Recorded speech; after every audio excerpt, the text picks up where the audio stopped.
Hello, everyone. Um, Back to this. Honestly, it just gives me something to do during the summer, so I'm probably going to just talk about something every day. I did see that someone commented that they enjoyed the flag talk, so maybe tomorrow or the day after that, I will do another another talk about flags. But today we are going to talk about the theoretical, and this is going to be done by somebody who has absolutely no degree or no real expertise in the subject. But I watched a YouTube video once, so I think we'll be all right. So I'm going to talk about the fourth dimension and just a general synopsis, maybe, on the topic. And again, this is all just going to be from someone that doesn't really know what they're talking about. So feel free to do your own research if this piques your interest, or watch other YouTube videos, perhaps, because again, I am in no way an authoritative figure on the subject, but the fourth dimension most reasonably could be described by using the other dimensions.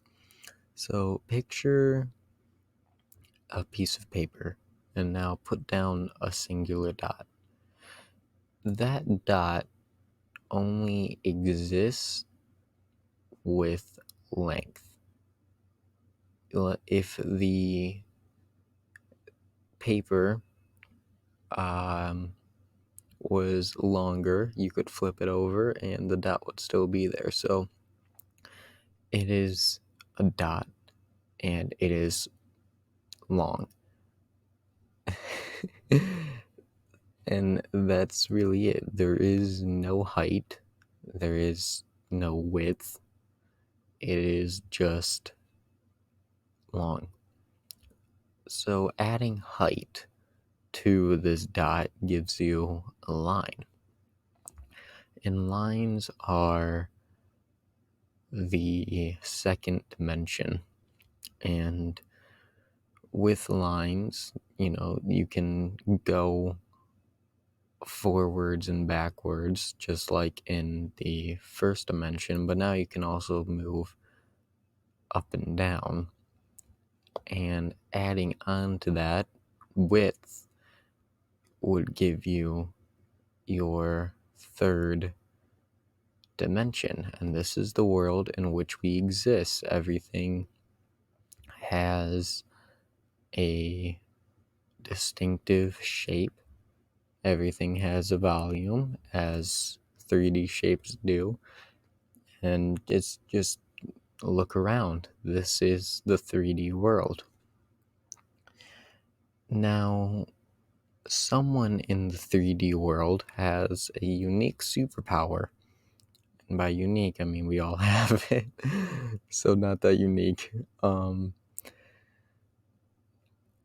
But when you exist in the third dimension, you can see everything that happens in the second dimension. And the greatest way to show this is to think about a drawing on a piece of paper, because paper allows us to draw the first and second dimensions, or any sort of utensil you can write with and draw upon. But imagine, if you will, a stick figure, and you've drawn it on a piece of paper, and put a little floor down so he isn't just floating in space. And make this floor pretty long, not super long, but just so you have room to work with. So on one end of this line, of this floor you've given our stick friend, that is where the stick friend stands on one end of the line. And on the other end of the line, there will be a chest. Just a normal chest. Doesn't really matter what is in it, but he can see, from the stick figure's perspective, he can see this chest. Now draw a vertical line in between the stick figure and the chest, and you will note that the stick figure, from his point of view, or her, is no longer able to see the chest. However, we, in the third dimension, are. We can see past that boundary that we have established, and we can see the chest and the stickman at once, something that the stickman would not be able to do unless he moved past the wall. So, using this concept, let us move into the 3D world. We, in a 3D world, cannot see through walls unless it's like specially designed like glass, but for the most part it's a solid wall, and if there happened to be a chest on the other side of that wall, we would not be able to see through that chest, or through the wall to see that chest. We would not know it's there unless we've moved past the wall into the room.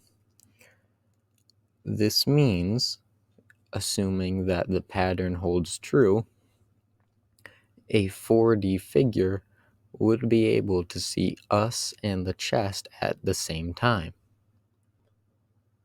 And he would not be restrained by the concept of the border wall like we are. He would be able to see what we see and what the chest would see if the chest had eyes.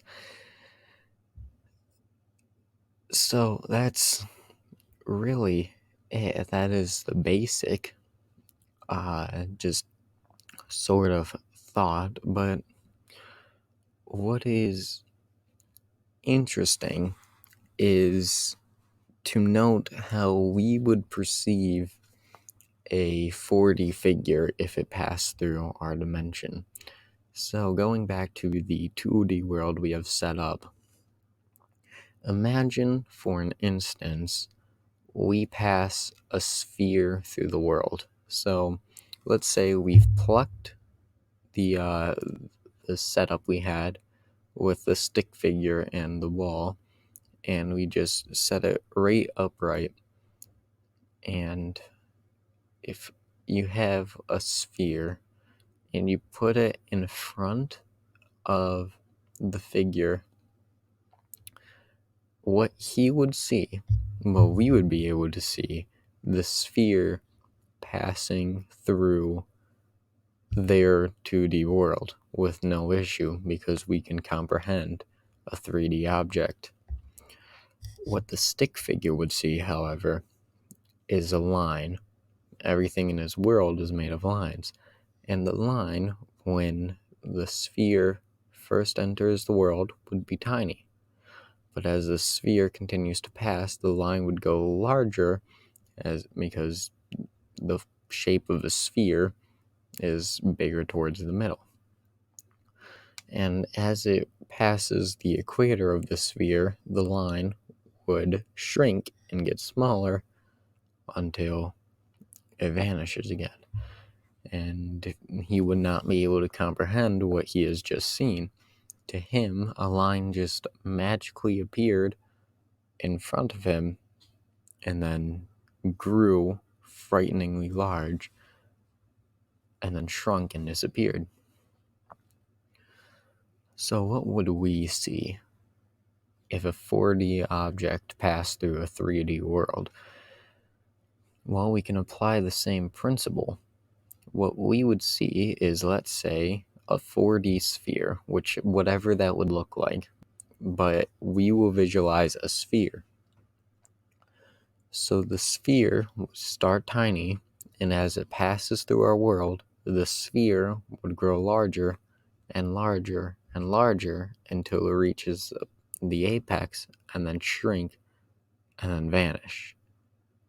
And we wouldn't be able to comprehend what had just happened, because to us, a sphere just magically appeared, grew frighteningly large, shrunk, and then vanished. And that is basically it. Something else to note of interest. Damn, I'm yawning. Maybe I shouldn't do these when I'm kind of tired. And these talks are so boring, I managed to put myself to sleep. But, something else to note is if a 3D object has a light source placed in front of it, it will cast a shadow, basic stuff. And the shadow will hit the wall and it will project a 2D image. So, if you shined a light on a 4G object, the image or the shadow that it would cast would be three-dimensional. And that's something that is very interesting, because this means we can comprehend the shadow of a 4D object. We can get a hint of what it might be like, but we wouldn't really know. We would only be seeing a fragment of what it could be. So, with this in mind, a lot of 4D models you'll see aren't actually 4D. It is the shadow of a 4D object, what we presume they might look like. And obviously we wouldn't know, but the interesting thing is 4D is the easiest to speculate about because it is a 1 degree removed from... Damn. I really should have taken the nap I was feeling before this. I'm very sorry. Where was I? I can't remember. Where was I? Oh no. Um. Alright, give me a moment. I'm gonna pause this recording and try and figure out where I was. Alright, about 30 seconds later I remembered. So 4 degrees is one, like, dimension removed from us, so it's easy to speculate about, but then you think about 5D and 6D and 7D, and you get to shapes that are wildly out of our comprehension because they exist on axes that we will never require in our existence. And you can expand this concept infinitely. There may be a 20 million D figure that can see like nearly everything, but it might be smaller than a dimensional being of 3 million. We don't really know where it ends. We don't even know if a fourth dimension exists. It is all incredibly theoretical work, but if it does, well, if it does, it's kind of scary, right? Like, there might be a being spying on you right now, seeing your every move, and you would never be able to know it. That's a little bit terrifying to think of, and I honestly didn't want to make this spooky, but I do try to make these about 20 minutes long, so uh, I don't actually know enough about the topic to stretch this out to 20 minutes. I thought I did, but I don't. So deeply sorry about that. I'm just looking around my room to see if I can use another example, but nothing is coming to me. So,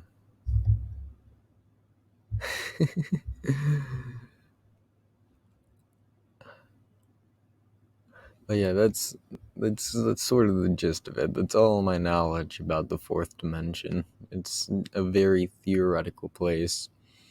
It is something that may or may not exist. If it did exist, it would be outside our comprehension, really. Because, simply put, our brains are just not wired to think about that, and why should it be? Knowledge about a theoretical axis does not help you survive in a 3D world. If it was a 4D world that we were grown up in, we would know, but for whatever reason, this is the world that we live in. Personally, I am fairly thankful for existing in the 3D world. It's pretty fun. But yeah, that is really everything that I have to say about this.